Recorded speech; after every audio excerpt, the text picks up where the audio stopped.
Good afternoon. My name is Adrian Rodriguez, and today I'll be advocating against the proposed plan for a high-speed rail in California.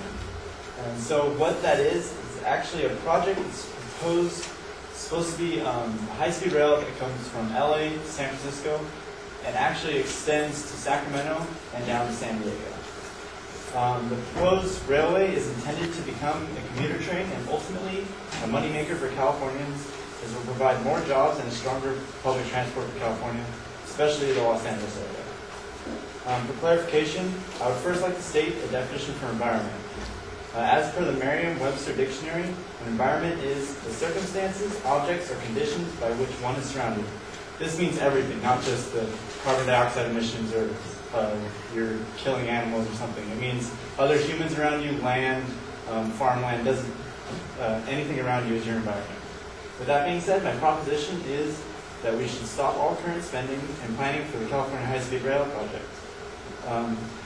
I have two reasons for this. The first reason is that the proposed high-speed rail is far too costly, and for Californians in the economic situation that it's in, the train will ultimately cause Californians more debt, and by that, stopping the rail will actually decrease the debt that Californians have. So how much debt is California actually in? I have a quote here from Joe Nation, who's a writer for the San Francisco Chronicle. He says, "How much is the Golden State in the red? At least $265 billion, and perhaps $737 billion. Both greater than official state reports suggest, but still that's a decent amount of debt." And then another quote I have from Jarrett Stepman, who wrote an article entitled "California High-Speed Rail Continues Line to Nowhere." He says, "California has a quickly degrading and poorly maintained system of roads, failing in overpriced public schools, and consistently high taxes, and a hole in its budget a mile wide." And so basically, we're just stating that California is obviously in debt. And then also, I'd like to state that the California High-Speed Rail would put California in significantly more debt. For this, I have a quote from Philip Klein, who's an author for the American Spectator. He writes, "In December, California's projected budget deficit swelled to $25.4 billion, raising further doubts about whether the state could afford such an extravagant public works project. If the system is fully built, it would cost an estimated $647 million a year for 30 years for state taxpayers to pay off the $9.9 billion in bonds that would need to be issued. State Senator Lamalfa says that this is particularly irresponsible at a time when people are already protesting proposed cuts to education and healthcare services." So basically, this project is going to cost a lot of money for California to do.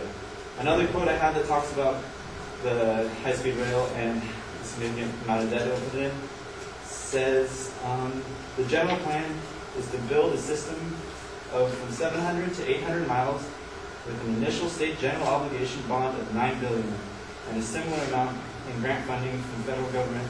The balance of what has now become at least $54.3 billion. System would be provided by private equity investors and commercial bond purchasers.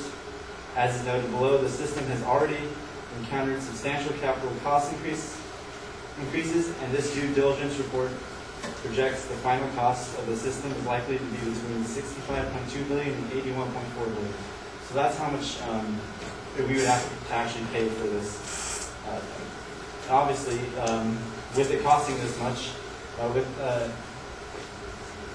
these costs could be avoided if we obviously just cut it now. It's still in the planning stages. It hasn't been, we haven't started building anything. So if we cut the project now, we could save basically all this money. The second reason that I feel that we should stop the proposed plan for the California High-Speed Rail is that this high-speed rail will have significant negative environmental impacts that ultimately can be avoided if we do not continue with the plans to build this high-speed rail. So for my first point, is the construction of high-speed rail will negatively affect the environment both during and after construction. For this, I have one quote. It's from Cindy Lee, actually two quotes, both from Cindy Lee Carlton, who's a professor at the University of California, Davis. The first one, she says, "The potential for significant negative effects, negative environmental factors include the following. 1, impacts on property and land uses. 2, noise and vibration impacts. 3, impacts to wetland and biological resources. 4, impacts to farmland. 5, impacts to cultural resources such as historic sites. and 6 impacts to parkland and water quality. So that basically means it's going to be running through these areas, it's going to be causing these negative impacts on these areas. She also quotes, within each planned corridor, there's a significant potential to disturb natural resources.